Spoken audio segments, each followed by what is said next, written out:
Good day. Good day, ladies and gentlemen. Welcome to another episode of Live Chat with James, coming to you from the ProPics TV studios in Vancouver, British Columbia. Tonight we're going to cover various stories in the headlines as well as other information that may be of interest to you. And we're going to be talking about the update on this missing Sullivan children in Pictou County in Nova Scotia. We're also going to talk about wildfire situation that is going on across Canada right now and some amazing work done by the National Guard or the military. And police and first responders, where they have been airlifting people out of a community that's been trapped by the fires with no exits. So they've been doing airlifts, great rescue operations, and great cooperation between first responders and the Canadian military. We're also going to take a look at the protest zones and where you can safely protest for the G7 leaders in Alberta. Unfortunately, they are setting up protest zones, or what they're calling designated demonstration zones, and those are an hour away from the actual site at Kananaskis. We'll also cover a bit of information on those who are looking to make a move this summer. If you are moving your household or your business, of course, we know that as the kids get out of school for the summer, that is a big time for people to relocate, finding new homes. This year, we do expect that the moving industry will see a big decline. Real estate has not been moving that well in terms of the number of units sold, whether that is in Vancouver, Toronto, Calgary, Montreal, or anywhere across Canada. It seems that the home sales have still stalled. So we'll talk about that and how you can make your move a bit easier. And finally, we'll take a look at the other protests that'll be going on throughout the United States this coming weekend. On the 14th, there is what is defined as No King's Day. And we'll talk a bit more about that and the fact that it was scheduled and planned long before Donald Trump decided to unleash the military into Los Angeles. So we'll talk a bit more about that as well in further detail. Welcome, Miss Dynasty. Ravi Kaur, welcome. Gluten Tag, welcome. Kitties, John Ross, Sarah, Sean, and Ruben, welcome everybody to the show. Feel free to put your comments in the comment section. If you have something that you would like to discuss, by all means, put it up in the comment section as well. Vivi Bell, welcome to the show. So let's start off here, folks. For Calgary and the surrounding area, it is going to be a busy weekend as we expect protests to happen in relation to Prime Minister Narendra Modi from India arriving for the G7 summit, as well as Donald Trump also arriving. It's going to be an interesting week of events. Now, with that said, the summit goes from Sunday through Thursday with various events, but the world leaders are expected to be there from the 15th to the 17th. With that said, of course, it is also expected that Donald Trump will be flying in and out of the region daily, so they're not expecting for him to be staying overnight in Kananaskis or the surrounding area. There are going to be a lot of closures around the Kananaskis area.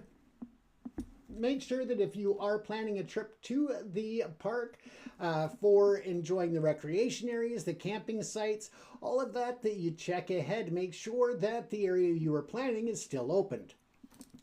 If you happen to have reservations at any of the campsites that are closed, you need to contact the Alberta Parks and they can issue you either a full refund, or if they have an alternate site available, you may be able to swing that as well. As I said, there's going to be a lot of closures. There's going to be security very tight on the area. That will include the RCMP, other security personnel, and the Canadian Army. They will be there in spades. So again, if you are in the area, make sure that you follow the directions of the closed off regions. Do not access any of the restricted zones.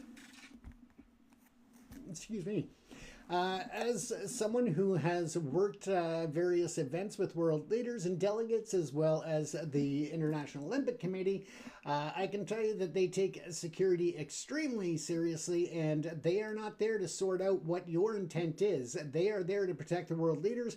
So again, if you are in the area, make sure that you adhere to all of the closures and the signage that'll be there. They have decided, good day, Jeff, Fiji, BC. So they have designated different zones in Calgary and Banff, if required, for what they call designated zones for demonstrations or protests. This, excuse me, sorry about that, folks. Just finished another show here. There we go. I should have got another coffee first. But in any event, they are designating these areas for protests and demonstrations to take place in certain areas, including the Civic Plaza in downtown Calgary. Now, you're looking at about an hour's drive between Kananaskis and Calgary, so it shows the distance that they are going to keep the protesters away from the delegates and the world leaders as they arrive, including Donald Trump and Narendra Modi, as I said. Now, when that happens, it's going to be live streamed. So when you are at the designated demonstration zones, those zones will be live streamed to the world leaders on monitors at Kananaskis, where the world leaders are meeting. So they'll be able to see the demonstrations. Whether or not they care or pay attention is another story. We know that with the opportunity to have a voice with the international media there, that people will definitely be out there to demonstrate and protest, but I encourage everybody to use some common sense, be respectful, be peaceful, and just make it about the message. Don't let the message get caught up in all of the craziness. Further to that, we don't want to see any violence as we're seeing in Los Angeles. We want to see it nice and calm. We want to see peaceful protests if you are going to partake in those activities. Right now, I do plan on being there. I will visit different protest locations and demonstration zones, so I will come out and visit with people, as well as interview anybody who is wanting to talk on camera. But again, if you see me out there, by all means, come up and say hello. Don't be shy. It doesn't mean you have to go on camera, but you're more than welcome to come up and introduce yourself. With that said, of course, we also know that there are areas in Banff that are going to be open for protest as well. You can just go ahead and search the G7 demonstration zones or designated demonstration zones, and you'll be able to find the information on the locations of the designated zones, including 2 in Calgary. There is one at the airport in Calgary as well, so that'll be actually a 3rd. And then, as I said, there's one in Banff as well, so you can just search those up. Keep in mind that if you are flying in or out of the Calgary International Airport between the dates of the 15th to 17th, you want to be prepared for delays. That will be the main airport, in which world leaders will be flying in and out of. So you want to make sure that you allow yourself extra time so you don't miss your flight if you get delayed due to traffic. If you are planning again to go to that region, whether it is Banff, Canmore, Calgary, and the likes, you'll want to make sure that you plan ahead, make your reservations ahead of time, as it's going to be a big push on hotels.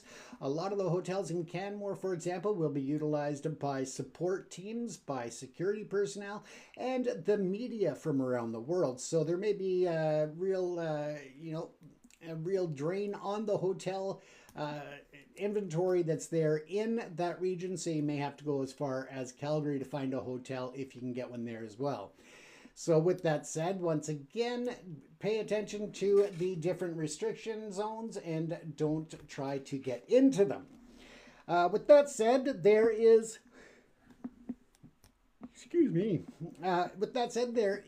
also the concern for some, whether it is right in Kananaskis or in the surrounding area, that there may be a loss of revenue for businesses, whether that is full-time or part-time businesses in the region.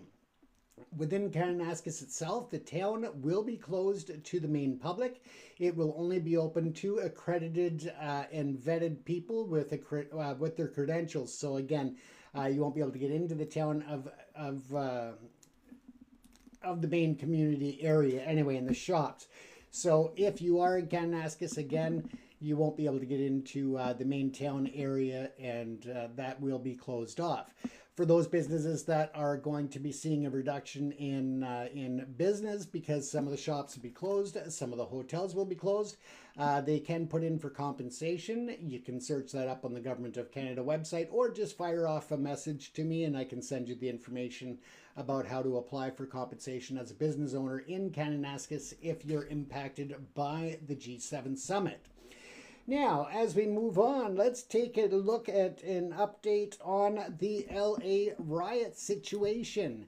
At this time, it is seems to have calmed down some. It is still a very volatile situation. I expect at the weekend it'll pick up again as No King's Day approaches.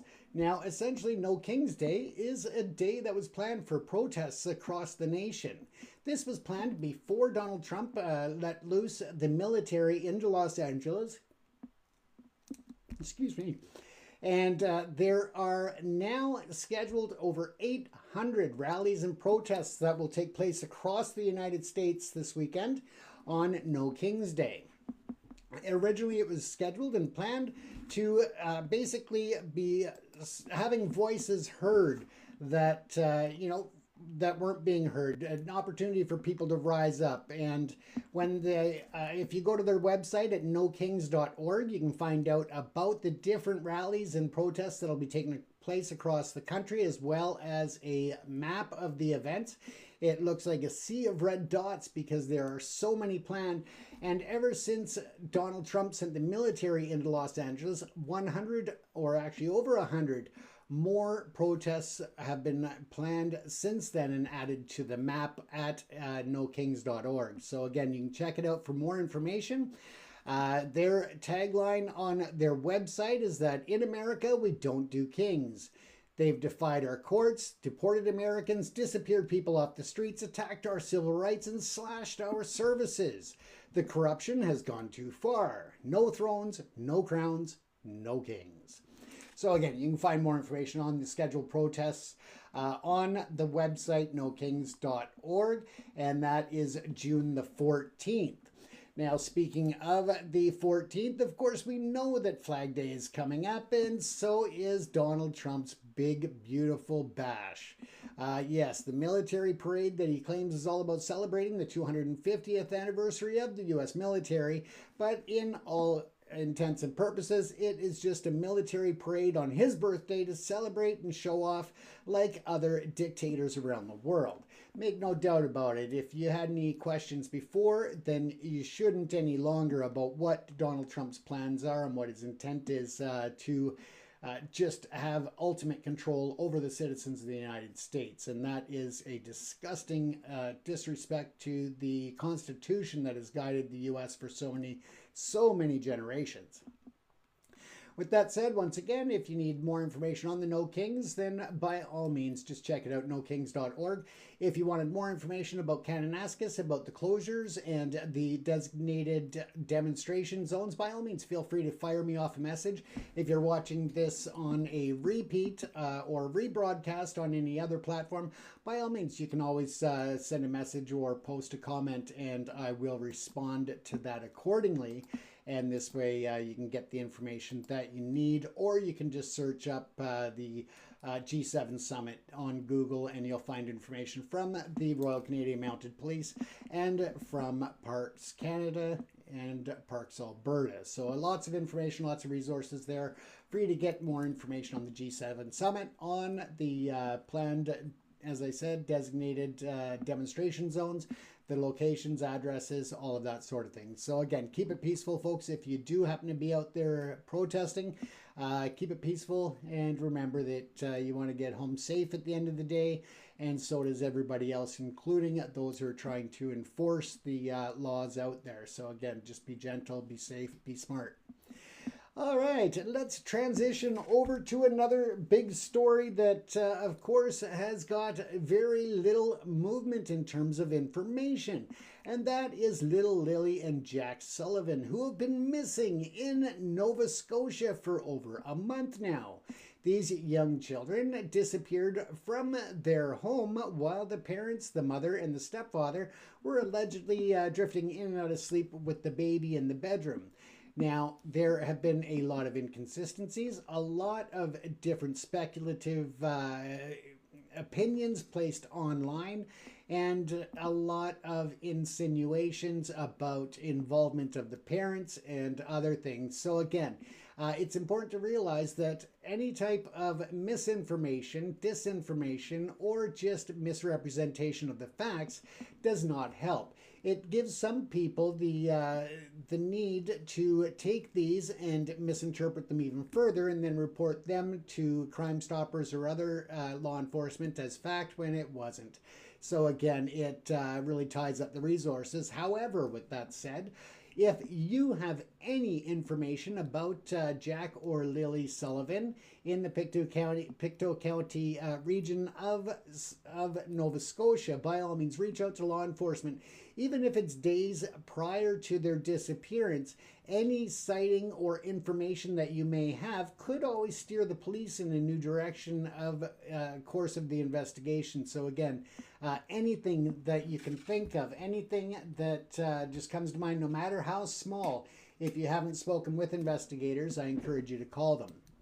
It's also important to note that if you have information and don't want to talk to the police, you can always contact Crime Stoppers, and I will give you that information in just a few minutes here. But first, I just wanted to go through some of the information and update, or lack of information, I guess we could say, when it comes to the response or the update by the RCMP today in Nova Scotia. Now, of course, we know, as I said, that they were reported missing on May the 2nd. Now, Lily Sullivan is 6 years old. Jack Sullivan is 4. As I said, it appears that they wandered out, or at least reportedly that they wandered out from their home and have not been seen or heard of since. Of course, as I said, there's a lot of speculation out there, a lot of inconsistencies with the stories given by the parents and other people. But again, it's important to try to keep to the facts and try to keep it balanced and open that way. So, as I said, they were reported missing from their home in Lansdowne Station on May the 2nd, and that sparked a very extensive 6-day search that involved hundreds of people and professional search and rescue teams, dogs, helicopters, drones, heat detecting drones and helicopters as well. So a lot of resources were poured into it. Now, the Mounties say that more than 11 units are still working on the investigation, including the Major Crime Unit, the Digital Forensic Services, a Police Dog Service, its Behavioral Science Group, Criminal Analysis Service, and Truth Verification Section, which works with polygraph tests. So it shows they have a lot of resources that are still being dedicated to trying to find out what happened to these two young children. Now, they are also working with the National Centre for Missing Persons, and that's the Canadian Centre for Child Protection, as well as the provincial and municipal police agencies from Nova Scotia and other parts of the country. From the Northwest Nova Scotia RCMP Major Crime Unit, Corporal Sandy Mathero had stated that we are committed to doing what is necessary to locate Lily and Jack and advance the investigation, which may take longer than we all hoped. And obviously at this point, that is very clear that it is taking longer than people hoped, including the RCMP themselves. They had really been looking to have these children found safely and returned home in the first several days, let alone now we're over a month into it and still no sign of these children. Now, with that said, the RCMP have extensively searched Pictou County property where the children went missing from, including the home, the grounds, the outbuildings, nearby septic systems, wells, mine shafts, and culverts.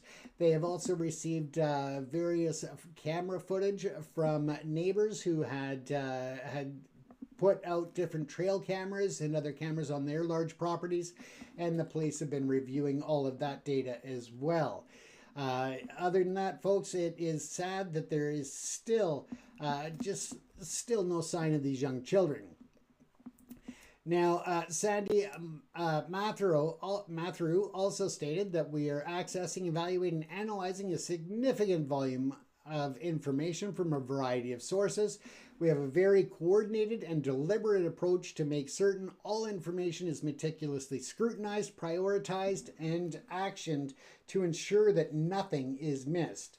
Now, on Wednesday afternoon, there was a news conference, and at that time, Corporal Guillaume Tremblay was asked whether it is an abduction that's being considered. And they said initially there was no evidence the siblings had been taken when they first were reported missing. Now, Tremblay responded to that every missing person case is considered suspicious, and he did not address directly the possibility of an abduction. But again, reverting back to the earlier days in the investigation, they had claimed that they didn't suspect a stranger abduction at that point. Now, the investigation is being led by a tenacious, committed group of investigators who are gathering and assessing information daily to learn more about the circumstances of Lily and Jack's disappearance so we can find them. And that was a quote by Staff Sergeant Rob Kamen. He's the officer in charge of major crime and behavioral sciences. Investigators have collected hundreds of hours of video from areas surrounding Lansdowne Station, including footage taken along Gairloch Road, where the children's home is located between April the 28th and May the 2nd. So they've really got a broad number of days prior to the report of the children going missing and that date of the report coming in. So they are reviewing all of that footage as well. Now, he also went on to state that, that was Tremblay, that he said that they are gathering as much information as possible because that is critical and crucial to developing a timeline of events on the days leading up to the kids' disappearance, although he would not comment on the specifics of the investigation. So again, just reiterating that even if it's, several days or up to a week prior to the report of them going missing on May the 2nd, if you have any information, any photos, video that they happen to be in the background, by all means, reach out to investigators or to Crime Stoppers, and we'll give you that number shortly. Now, they say that you can get tips and information from the days prior oftentimes, and it can lead to other investigative avenues, and that's something that we already talked about earlier. So again, just reiterating that to you if you happen to be in the area or were in the area around the date. It doesn't have to be the actual date. So again, just something to think about for all of the viewers out there. Now, they say that the wide-scale ground search we know was rolled back on May the 7th, but subsequent searches have taken place, including ground searches around the children's home on Gairloch Road, underwater searches of bodies of water in the region, and a pipeline trail where a boot print was previously located. Again, the boot print was just one boot print, and we don't know if it actually belonged to any of the children or either one of those children at all. Now, they went on to say also that the RCMP said the information gathered so far in the investigation, including the ground search and rescue efforts, has not identified new search areas. So again, nothing gives them pause to think that there are any other areas that they should be searching at that point. So again, it's a tricky situation that is still ongoing, that again, nobody knows what's going on. Well, I guess there are certain people that know what's going on there in Pictou County, but definitely not the right people, I guess, because otherwise we would know what happened. So again, our thoughts are, that the children are located safely and brought back home. Although after this amount of time, it is, getting to be darker and darker of a thought for most people, and very concerning that the children have not been located and that no evidence has been brought forward. Keeping in mind, though, that a lot of times the RCMP here in Canada, unlike other jurisdictions, do tend to hold their cards close to the chest. They like to keep the information, the investigation and such really quiet. unless they have to introduce anything to the public through the media. They don't want to, lessen the integrity of a police investigation for when it goes before the Crown and the courts, to be able to ensure that the best outcome is possible when it comes to the prosecution. But again, there is absolutely no word on these missing children as of yet, and it's been over a month. So we can only hope that a miracle happens, that they are located safely and returned home. Once again, if you have any information whatsoever, it's asked that you contact the either the Nova Scotia RCMP in Pictou County, or any police facility, any police officer RCMP detachment across the country. And you can always go to Crime Stoppers. Sorry, I thought I had the website. I don't, but you can just Google Crime Stoppers Nova Scotia and you'll find that. Yeah, I don't want to give you the wrong website, but just Google Crime Stoppers if you have any information whatsoever that you can submit or help with, because at this point it's very essential that any information that hasn't been brought forward yet gets brought up. So again, please help the investigators who have been working tirelessly on this investigation, even though it's kind of looking like a dead end in many ways. It's also very puzzling as to how these children just vanished with no trace of their footsteps leaving the house and the yard, given the condition of the weather and the ground being wet, rainy and such. It just seems very odd. On other news, it looks like there could be movement on the tariffs and the trade talks between Canada and the United States. There are documents going back between Canada and their U.S. counterparts and reviewing different documentation and proposals for a new trade agreement. If this happens, we'll have to wait and see, but we know that Donald Trump was touting another trade agreement that was successfully wrapped up, according to him, that he announced today that it's a great deal for America, and they got what they wanted, which is really odd because he stated that it was a 55% tariff for America and 10% for China, which means that if you are American, you're still going to be paying that inflated 55% on anything being imported in from China. So again, it doesn't sound like a great deal to me. It sounds like the Chinese took Trump and bent him over and just fed him all kinds of lies there. So again, it doesn't seem like a great deal, but we'll have to wait and see what the specifics are, because we know that Trump likes to talk out of his ass a lot of times. So we don't know what the actual basis or numbers are. Does he have that backwards? Quite possibly. He could have had the tariffs backwards. It could be China that's doing the 20 or the 55% and the U.S. giving 10.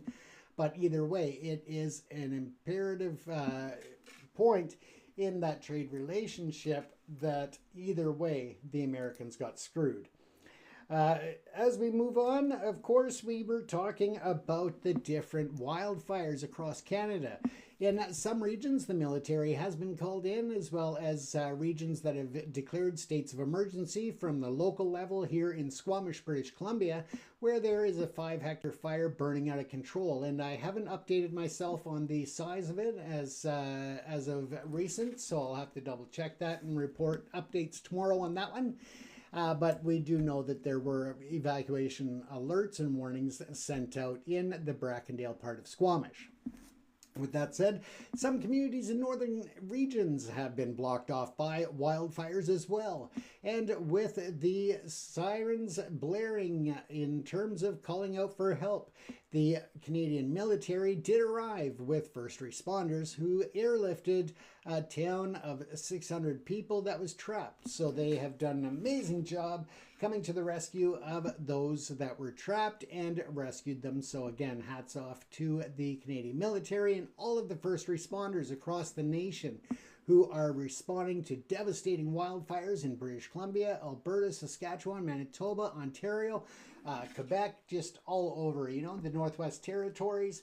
there are fires burning everywhere. So again, please be fire smart out there. If you are going out to enjoy nature in the wilderness, or if you're out driving and having a cigarette, make sure that everything is extinguished properly. Pay attention to the fire risk hazards in your area and the fire restrictions that are in place, both in your home community as well as if you're out in the wild, the wilderness camping, provincial parks, federal parks, all of that. Be aware of what's going on, because there can be different fire restrictions in different regions.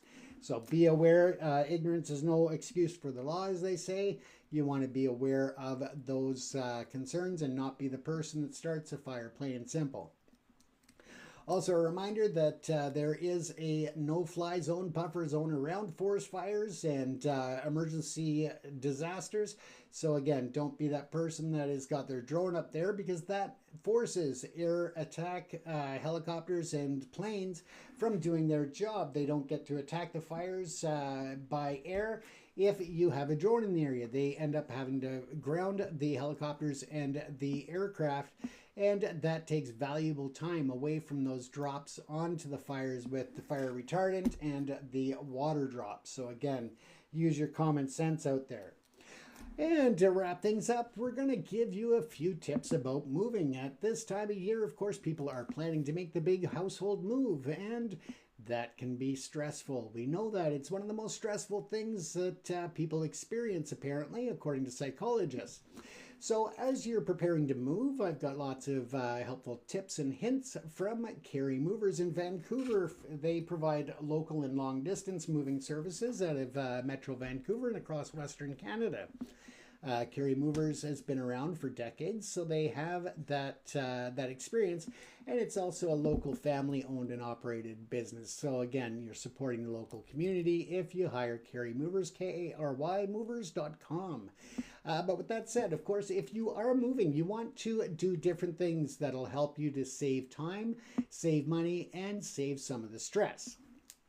First of all, if you are packing up your medications and different documents and things that you're going to need immediately upon arrival at the new home, there are several options. First of all, make sure that you put that stuff into a box and very clearly label it.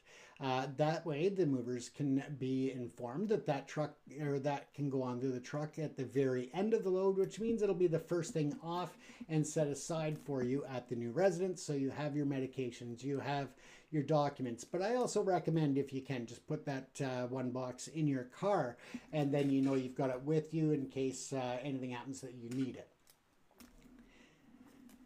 And then you'll also want to keep in mind, when you are preparing to move and packing up your goods, you want to have uniform size moving boxes. People tend to go to the grocery store to get moving boxes, to get liquor store boxes and all of that. Now what happens is, when the boxes are not of uniform size, they take a lot longer to load in the truck. It's a lot more of a challenge for the guys loading the truck to get them all to fit in like a Jenga or a Tetris game. So again, if you can get uniform size boxes, that will save you a lot of time, and in the end save you money. People think they save money by just going and getting the free boxes, but again, the time that you save could save you a lot more. So again, if you are moving and packing up your stuff, if you have a box that is not quite full, you want to just stuff it with paper or pillows, a sheet, whatever you can, just to bring it up to the top, so this way the box doesn't collapse in on itself when you are unpacking and stacking, or whatever the case is, just to helps to make it a bit easier and make it more efficient. With that said, of course, if you are moving with children and pets, you want to have some common toys and some comfort items. So, for example, if your child has a favorite teddy bear, favorite toy, favorite blanket, you want to have that stuff available so that they can feel a bit more relaxed when they get to the new home. And again, for pets, if they have a little bed, if they have a favorite blanket or a toy, by all means, make sure that you have those available as well. That can help to reduce the stress of your children and your pets, and in turn, reduce stress for you. When you are looking at moving, if you are on a busy street and parking is at a premium, you may want to make sure that you block the space ahead of time. or phone your city, and it could be well worth paying the fee to have them have a temporary no parking area for your move, so you reserve that spot, and then this way the truck is right there close to the entrance or exit, close to the entrance of your building or your home. And again, that can save you a lot of time, because there's nothing worse than paying for the guys to walk half a block with all of your goods. Yeah, it can be very draining on the time and the movers, the energy, but also on your wallet. So again, if you live on a busy street, or if you live in an area where it's very challenging for parking, reach out to your city. The bylaw department will be able to answer any questions about reserving parking on the street, so that you don't have to pay movers to walk half a block with your goods. They can park nice and close. Again, that makes a big difference when you figure how many items that you have in your home, how many trips back and forth to the truck. That adds a lot of time if there's a long walk between the truck and your home. So again, that will definitely save you a lot of time. Other things, if you are moving a refrigerator or a freezer and you plan on storing it and not plugging it in right away, or if you're moving your stuff into a storage facility, I recommend getting a diaper or a tampon. And it sounds funny, but just put them into the freezer, into the fridge. They will absorb the moisture, so you don't get that mildewy, moldy smell when you actually take it out of storage and go to use it again. You won't have that mildew and moldy smell, because either those personal feminine items or a diaper, those will absorb the moisture out of the air, keeping the likelihood of mold and mildew from forming. So again, just a little tip for you on that regard. When it comes to pets, again, when we spoke about the pets, that was about stress. Now we're just going to talk about the fact that sometimes the pets or the children will be kind of disoriented as all these strange things are going on around them. People are coming in and out that they don't know. Furniture is disappearing. Things are disappearing out of the house. Again, when they get stressed, especially the pets more than the kids, but when they get stressed, they can act differently than what you would anticipate, or way away from normal. So again, you're best to keep the pets, if you can put them at a boarding house, or like a puppy hotel or a friend's place for the day. That is strongly recommended, because it'll take some of the stress off your pet and yourself, but it'll also keep it much safer. Make sure that you're not leaving your shoes and other items right by the door as the movers are coming in and out, because they will make sure they've got a clear path. So if you're putting shoes there, then you're just creating a tripping hazard. So be aware of that. And of course, keep the kids from wandering in the way too much, because it's tough. The movers will be very careful about watching where the kids are, but at the same time, if they come running out as the movers are moving a couch or something, that could be dangerous. So again, if you have kids, you got to be aware of that. Other than that, folks, it is, that time of year, as I said, that there's a lot of moving going on. So plan ahead, book early. Once again, that information brought to you by Carry Movers in Vancouver, Metro Vancouver, the Fraser Valley, and long distance moves across Western Canada. You can reach Carry Movers at www.carrymovers.com. That's K-A-R-Y movers.com. Other than that, folks, appreciate you taking the time to watch another episode of Live Chat with James. It's always a pleasure to have you here to be a part of the show. And I will be back again tomorrow night at approximately 11 p.m. Pacific Standard Time, because I do not do the Perspective show for Satellite TV on Thursday nights and Friday nights. So I'll be able to come in a bit earlier for our live chat. Once again, I will see you tomorrow night. Thank you for joining me. This is James Cousineau coming to you from the ProPics TV studios in Vancouver, British Columbia. Take care and stay safe, everyone.